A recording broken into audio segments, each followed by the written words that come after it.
ये बाबर है जी माशाल्लाह।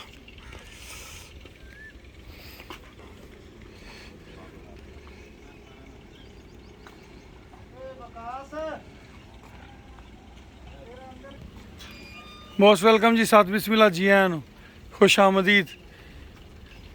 आ जाओ। वालेकुम अस्सलाम, वालेकुम अस्सलाम, वालेकुम अस्सलाम वरहमतुल्लाहि वबरकातुहू। वेलकम जी, वेलकम जी, वेलकम, खुश आमदीद।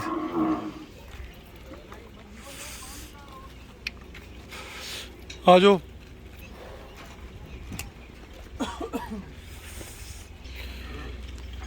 लो जी माशाल्लाह बाबर 2 जड़ा अनमोल मुश्तरका फार्म रहीमयार खान पहुँच गया।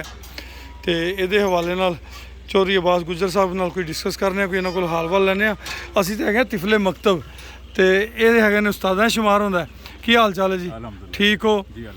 दोस्तों यारां बेलियां वास्ते कोई यदी जड़ा हिस्टरी, कोई यदा अग्गा पिछा वो तो कोई थोड़ा जा दसो। अग्गा पिछा जी ये शौकत डोगर साहब को असी परचेस किया है जी। उन्होंने होम ब्रीड है, ठीक है, तो मिल्क कंपीटिशन वाली ब्रीड है माशाल्लाह। तो साड़ी नज़र च दे नालों अच्छा जोटा पूरी दुनिया च नहीं। माशाल्लाह माशाल्लाह, तुहानू मुबारकबाद देना चाहते हैं। खैर मुबारक, खैर मुबारक। तुहाड़ियां मुहब्बतां, उमर रऊफ दियां मुहब्बतां, तुहाड़ियां सारियां दी मुहब्बतां जड़ियां ना वो मेरे वास्ते बड़े फखर दा बायस ने कि अल्हम्दुलिल्लाह तुसीं बड़ी मुहब्बत भाई हर दफ़ा ही, ये नहीं पहली दफ़ा, हर दफ़ा ही। बरखुरदार उमर रऊफ ने भी हर दफ़ा ही मुहब्बत दिखाई है। पहले जो इन्होंने रानू बोल सानू भेजा उदों भी मैं घर बैठा था, फोन पर गलबात हुई, कोई दूसरी गल नहीं। इन्होंने झोटा लदा के रहीमयार खां भेजता। उस तो बाद इन्होंने मैंने 6 जानवर मजीद भेजे। उस बारी भी इस तरह ही होया। तो जो तुहाडे कोल माल इत्थे आया उदों तुसीं भी बड़ी कदर की है। तुहाड़ियां मुहब्बतां दा शुक्रिया अदा करने जी। उमर रऊफ साहब तुसीं बाबर दे वाल ना, क्योंकि तुहाडे कोल कुछ गुजार के है। लो जी तुहानूं बाबर दी बेटी विखा दी जी। ये मस्तानी है जी। मस्तानी के हवाले नाल भी क्योंकि ये अब्बास गुज्जर साहब ने खरीद की सी 31 लाख रुपए की। तो 31 लाख रुपए की इन्हें खरीद की है। तो ये अज कैमरे सामने दसणगे भी इत्थे रहीमयार खां किन्ने दी आई है, वो भी सारी स्टोरी सुना देंगे। क्योंकि ये सौदा करने राणा वकास साहब शामिल सन। मैं बजाते खुद मौजूद नहीं सा उस सौदे च। उन्होंने किवें कायल किया, केड़ी मुहब्बत नाल कायल किया, जो भी गलबात है वो तुहानूं अब्बास साहब अपनी जुबानी दसणगे। ये राणा साहब, राणे वकास साहब ने मैंने बहुत मजबूर किया। बिल्कुल ठीक है, ठीक हो गया ना। बहुत शौक नाल मज मैं लई तो मजबूरी के तहत तुहानूं मज असीं देती।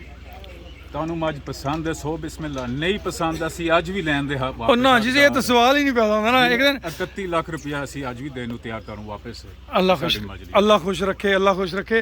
लो जी 31 लाख रुपए की मझ, ये एक छोटी जी शिक जी है ना वो भी असीं खोल दईए। उन्होंने कहा जी ये फिर जो तुसीं ले जानी है तो फिर यदी एक कट्टी जी है, यदी एक नस्ल वो मैनू दोगे इस तरह ही जी। बाकी जिन्हें दी मैनू आई है उन्हें दी तुहाडे कोल चले जाएगी, तो यदी एक कट्टी सानू दे दिओ। तो इस तो अलावा तुसीं एक दिन मेरे को एक झोटी मंगी सी, तो मैं तुहानूं कहा जी तुहाडी होई, इवें ही होया। तुसीं कहा भी जे अगर तुहाडा दिल चल गया तो मैनू जिन्नियां मर्जी दे दिओ, मैं उन्हां दा वारस हाँ। इस तरह ही है। तो मैं तुहानूं को की कहा सी? मैं कहा जी नहीं ऐसी कोई गल नहीं, तुसीं चाहत नाल मैनू भेजियां सन, उस चाहत की कदर करदे आ मैं तुहानूं जिहड़ा ना नहीं कर सकिया। तुसीं लै लो, कोई मसला नहीं गा। तो तुहाडीआं मुहब्बतां ने जी। अच्छा जी मस्तानी के बारे कोई अपना हाल वाल दिओ। मस्तानी दे नाल दी मज जी मेरे ख्याल नाल है ही नहीं, रिकॉर्ड वाली मज है। डोगर साहब ने एक गल की थी कि मेरी मज दे नाल दी मज नहीं है। काफ़ी लोगों ने उस गल का इतराज़ भी किया है जी, मगर मेरे ख्याल नाल उन्होंने किसी बेस ते गल की। वाकई उन्होंने नाल दी मज मैनू नहीं किधर नजर आई। बिल्कुल ठीक जी हाँ, यूनीक मज है, रिकॉर्ड शुफ्ता मज है। इंशाल्लाह मज सोएगी सारी दुनिया में नजर आ जाएगी। इंशाल्लाह, इंशाल्लाह चीज़ आप दसेगी जी। तो मज की कंडीशन कैसी है पहले दिन? अल्हम्दुलिल्लाह बहुत बेहतर, बहुत। तारक साहब की हाल चाल है? तुसीं माशाल्लाह पुराना शौक करदे हो। असीं ते इस फील्ड दे विच ना बच्चे हाँ, उवें भावें तुहाडे बाबे हैगे आ, पर इस फील्ड दे लिहाज नाल असीं बच्चे हाँ। तुहाडी की राय? तुसीं जानवर देखे ने, अब्बास साहब कोल आए, कुछ थोड़े बहुत वकास कोल भी आए। बहुत प्यारे जानवर जी, बहुत अच्छी इन्हां दी सांभ कर रहे हो, बहुत अच्छी सेहत है इन्हां दी। अल्हम्दुलिल्लाह अच्छे जानवर ते पूरा निज़ाम ही तुहाडा अच्छा। अल्हम्दुलिल्लाह, अल्हम्दुलिल्लाह। ते साडे कोलों राजी राजी चले हो? बड़े राजी जी असीं। पक्की गल है? बिल्कुल राजी। कोई कमी कुताई ओदी माफी? ना ना जी। उमर रऊफ साहब तुहाडे कोल माशाल्लाह ये बाबर रहा है, तुसीं बाबर दे बारे च की कहोगे? सब तो पहले अस्सलाम वालेकुम। वालेकुम सलाम। ਰਾਣਾ ਸਾਹਿਬ ਇਸ ਬਾਬਰ ਝੋਟੇ ਦੇ ਜਿਹੜੇ ਵਕਤ ਨੇ, ਜਿਹੜੇ ਮੇਰੇ ਮੱਥੇ ਤੇ ਕਹ ਲਓ ਕਿ ਨਸੀਬ ਜਿਹੜੇ ਲਿਖੇ ਨੇ ਨਾ ਰੱਬ ਨੇ, ਉਹ ਕੋਈ ਵੱਖਰੇ ਲਿਖ ਦਿੱਤੇ ਨੇ ਸਾਰੇ ਪਾਕਿਸਤਾਨ ਦੇ ਬੁੱਲਾਂ ਨਾਲੋਂ, ਬਿਲਕੁਲ ਦੁਨੀਆ ਦੇ ਬੋਲਣਾ ਦੁਨੀਆ ਦੇ ਬੁੱਲਾਂ ਨਾਲੋਂ। ਇਹ ਮੇਰੇ ਫਾਰਮ ਤੇ ਤਕਰੀਬਨ ਪੂਰਾ ਸਾਲ ਰਿਹਾ ਹੈ, ਔਰ ਪੂਰੇ ਸਾਲ 'ਚੋਂ ਕੋਈ ਐਸਾ ਦਿਨ ਨਹੀਂ ਸੀ ਕਿ ਜਿੱਦਣ ਕੋਈ ਨਾ ਕੋਈ ਇੱਕ ਦੋ ਦੋਸਤ 10 ਤੋਂ 15,000 ਡਾਲਰ ਦਾ ਕਿਰਾਇਆ ਦੇ ਕੇ ਕੋਈ ਮੱਝ ਲੈ ਕੇ ਆਉਂਦੇ ਸਨ।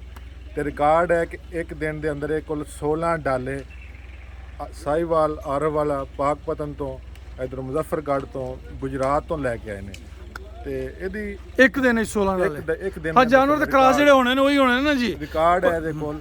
ਔਰ ਬਾਕੀ ਇਹਨੂੰ ਸਾਰੇ ਸ਼ੌਕੀਨ ਜਾਣਦੇ ਨੇ, ਕਿਸੇ ਕੋਲ ਲੁਕੇ ਛੁਪੀ ਨਹੀਂ ਹੈ ਇਹਦੀ ਬਰੀਡ।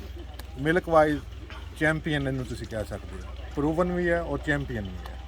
ਤੇ ਅੱਲਾਹ ਪਾਕ ਤੁਹਾਡਾ ਨਸੀਬ ਕਰੇ, ਸਾਡੀ ਦੁਆ ਹੈ। ਆਮੀਨ ਆਮੀਨ। ਤੇ ਬਾਕੀ ਜਿੰਨੇ ਦੋਸਤ ਕੋਈ ਫਾਇਦਾ ਲੈ ਸਕਦੇ ਨੇ ਫਾਇਦਾ ਲੈਣ ਇਨਸ਼ਾਅੱਲਾ ਜੀ, ਇਨਸ਼ਾਅੱਲਾ ਅੱਲਾਹ ਦੇ ਹੁਕਮ ਨਾਲ ਸਾਡੀ ਇਨਸ਼ਾਅੱਲਾ। ਦੁਆ ਹੈ, ਅੱਲਾਹ ਪਾਕ ਤੁਹਾਡਾ ਨਸੀਬ ਕਰੇ। ਜਿਸ ਮਕਸਦ ਲਈ ਤੁਸੀਂ ਲਿਆ, ਅੱਲਾਹ ਤਾਲਾ ਤੁਹਾਨੂੰ ਕਾਮਯਾਬ ਆਮੀਨ ਸੁਮਾ ਆਮੀਨ। ਬਹੁਤ ਸ਼ੁਕਰੀਆ ਜੀ ਤੁਹਾਡੇ ਸਾਰੇ ਦੋਸਤਾਂ ਦਾ, ਵੀਰਾਂ ਦਾ, ਭਰਾਵਾਂ ਦਾ, ਜਿਹੜੇ ਤਸ਼ਰੀਫ ਲਿਆਏ ਨੇ। ਅੱਲਾਹ ਪਾਕ ਸਾਹਿਬ ਨੂੰ ਇੱਜ਼ਤਾਂ ਤੇ ਬਰਕਤਾਂ ਦੇਵੇ। ਸਾਡੇ ਦੋਸਤ ਵੀ ਆਏ ਹੋਏ ਨੇ ਜੀ, ਸ਼ਰਾਜ਼ ਸਾਹਿਬ ਨੇ, ਇਹਨਾਂ ਦੇ ਵਾਲਦ ਸਾਹਿਬ ਨੇ। ਸਾਡੇ ਇਲਾਕੇ ਜਿਹੜਾ ਨਾ 3 ਲੱਖ ਜਾਂ 4 ਲੱਖ ਤੋਂ ਉੱਤੇ ਮੱਝ ਦਾ ਤਸੱਵਰ ਨਹੀਂ ਹੈਗਾ, ਪਰ ਅੱਜ ਤੁਸੀਂ ਸਾਰਿਆਂ ਨੇ ਰਲ ਕੇ ਸਾਬਤ ਕੀਤਾ ਹੈ ਕਿ ਮੱਝ 10 ਲੱਖ ਤੋਂ ਉੱਤੇ ਵੀ ਵਿਕ ਜਾਂਦੀ ਹੈ। 10 ਉਹ 31 ਲੱਖ ਵਾਲੀ ਤਾਂ ਇੱਕ ਮਖਸੂਸ ਚੀਜ਼ ਹੋ ਗਈ ਨਾ ਜੀ।